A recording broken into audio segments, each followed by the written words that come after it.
let's talk about the incredible journey of the device that's probably in your hand, or at least in your pocket, right this second, the mobile phone. We're going to dive into how it went from just a wild idea to, well, the absolute center of our digital world. So, how in the world did we get here?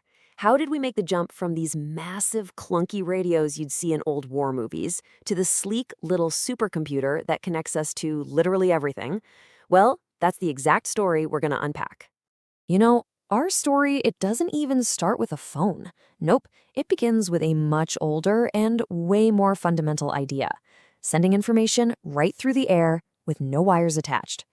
And what's just wild is how long this all took to get going. It all kicked off way back in the late 1800s when Marconi first figured out how to use radio waves. Then, you fast forward all the way to the 1940s, and you start to see these bulky radio phones in military vehicles. But the real aha moment, the big idea, didn't actually pop up until 1947 when Bell Labs dreamed up this concept of a cellular network. Okay, so this cellular network idea, this was the absolute game changer. The whole concept was to break up a big area into a bunch of smaller areas, these little cells, almost like a honeycomb. This meant you could reuse the same frequencies over and over again without interference. It sounds simple, but that one idea is what made it possible for millions of us to make calls all at once. That theory from 1947, it's literally the foundation of every single mobile phone we use today. So the theory was there, but the actual technology, it needed decades to catch up. I mean, the microprocessors, the batteries, the transmitters, they just weren't small enough or powerful enough yet. For the longest time, the cellular network was just a brilliant idea on paper, but that all changed the second a phone became truly portable. And this part of the story is just fantastic. It really shows you the spirit of competition that drove all this. So in 1973, a Motorola engineer named Martin Cooper is standing on a street in New York City with this big, clunky prototype.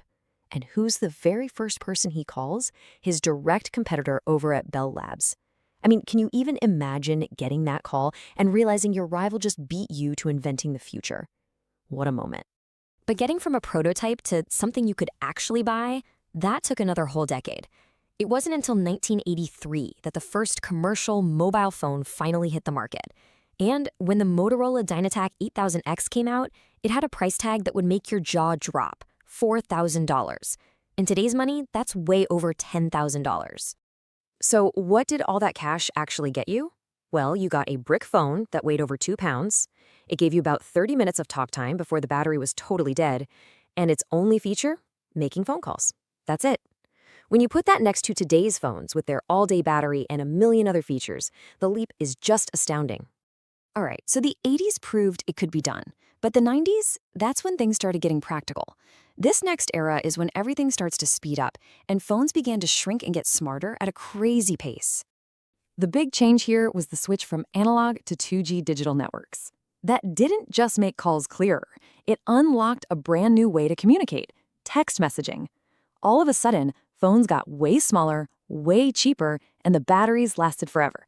This was the era of the absolute legend, the indestructible Nokia 3310, a phone so tough that people are still making jokes about it today. But here's the thing. Everything we've talked about so far was really just building on the same basic idea: making a better device for talking. The next phase wasn't just another step forward. It was a complete reinvention of what a phone was even for. One single year, 2007. Seriously, this is the date that just splits the entire history of the mobile phone into two completely different eras: before and after. So what was the big deal? Why did the first iPhone change everything? Well, it was really three revolutionary things happening all at once. First, you had the multi-touch screen, which just felt like magic to use. Second, it put the real internet in your pocket, not some watered-down mobile version.